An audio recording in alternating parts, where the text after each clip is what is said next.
1000 வருடங்களுக்கு முன்பாக நாசரேத் என்னும் ஊரிலே மரியாள் என்னும் ஒரு கன்னிப்பெண் வாழ்ந்து வந்தார். அவள் யோசேப்பு என்னும் தச்சு வேலை செய்யும் ஒரு மனிதனுக்கு நியமிக்கப்பட்டிருந்தாள். ஒரு நாள் தேவதூதன் மரியாளுக்கு முன்பாக பிரவேசித்து, கிருபை பெற்றவளே வாழ்க, கர்த்தர் உன்னுடனே இருக்கிறார், ஸ்திரீகளுக்குள்ளே நீ ஆசீர்வதிக்கப்பட்டவள். இந்த வாழ்த்துதல் எப்படிப்பட்டதோ? மரியாளே பயப்படாதே, நீ தேவனிடத்தில் கிருபை பெற்றாய். இதோ நீ கர்ப்பவதியாகி ஒரு குமாரனை பெறுவாய், அவருக்கு இயேசு என்று பெயரிடுவாயாக. மரியாளுடைய பிள்ளை பேரு சமீபமாயிருக்கும்போது உலகமெங்கும் குடிமதிப்பு எழுதும்படி அகஸ்துராயனால் கட்டளை பிறந்தது.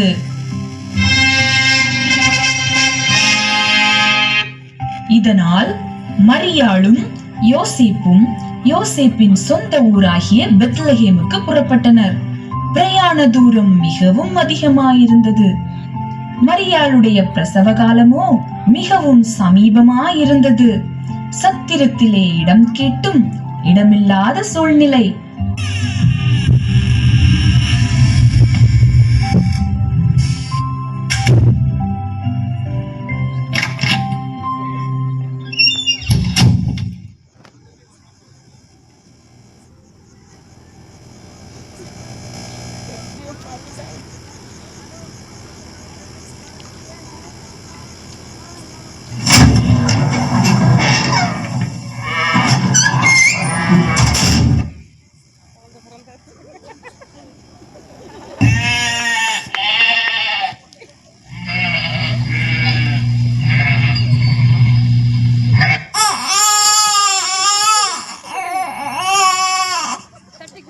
மாட்டுத்தொழுவத்தில் இடம் கிடைத்த நிலையில் மரியாள் பிள்ளையை பெற்றெடுத்து பிள்ளையை துணிகளில் சுற்றி முன்னணையில் கிடத்தினாள்.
அப்பொழுது அந்த நாட்டிலே மேய்ப்பர்கள் வயல்வெளியில் தங்கி ராத்திரியிலே தங்கள் மந்தையை காத்து கொண்டிருந்தார்கள்.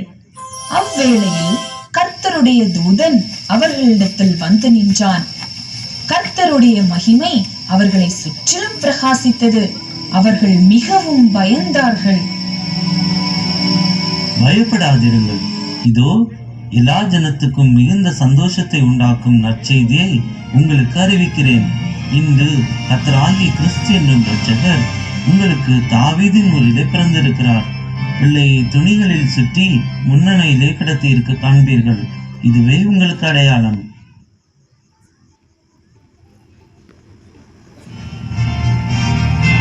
தேவதூதர்கள் அவர்களை விட்டு போன பின்பு மேய்ப்பர்கள் ஒருவரை ஒருவர் நோக்கி, நாம் பெத்லகேம் ஊருக்கு போய் நடந்ததாக கர்த்தரால் நமக்கு அறிவிக்கப்பட்ட இந்த காரியத்தை பார்ப்போம் வாருங்கள் என்று சொல்லி மரியாளையும் யோசேப்பையும் முன்னணியில் கிடத்தியிருக்கிற பிள்ளையையும் கண்டார்கள்.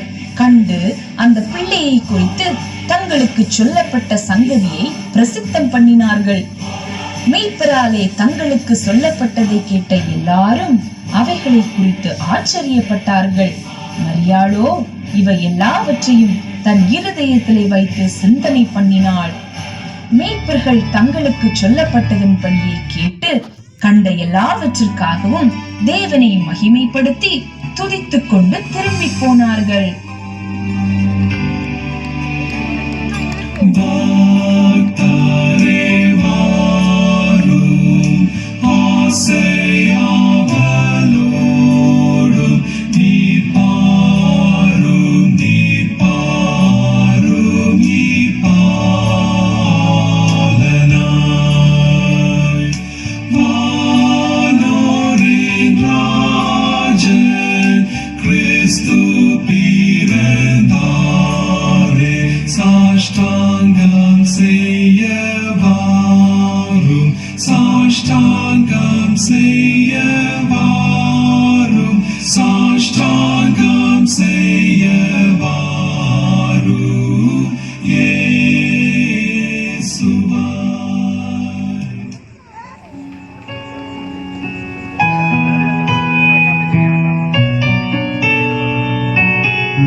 அந்நேரத்திலே 3 ஞானிகள் கிழக்கிலிருந்து வெகு தூரம் பிரயாணப்பட்டு வந்து தேவனை பணிந்து கொள்ள வந்தனர். அவர்கள் கிழக்கிலே கண்ட நட்சத்திரம் பிள்ளை இருந்த ஸ்தலத்திற்கு மேல் வந்து நிற்கும் வரைக்கும் அவர்களுக்கு முன் வழிகாட்டியது. அவர்கள் அந்த நட்சத்திரத்தை கண்டபோது மிகுந்த ஆனந்த சந்தோஷமடைந்தார்கள். அவர்கள் அந்த வீட்டுக்குள் பிரவேசித்து பிள்ளையையும் அதன் தாயாகிய மரியாளையும் கண்டு சாஷ்டாங்கமாய் விழுந்து அதை பணிந்து கொண்டு தங்கள் பொக்கிஷங்களை திறந்து பொன்னையும் தூப வர்க்கத்தையும் வெள்ளை போலத்தையும் அதற்கு காணிக்கையாக வைத்தார்கள்.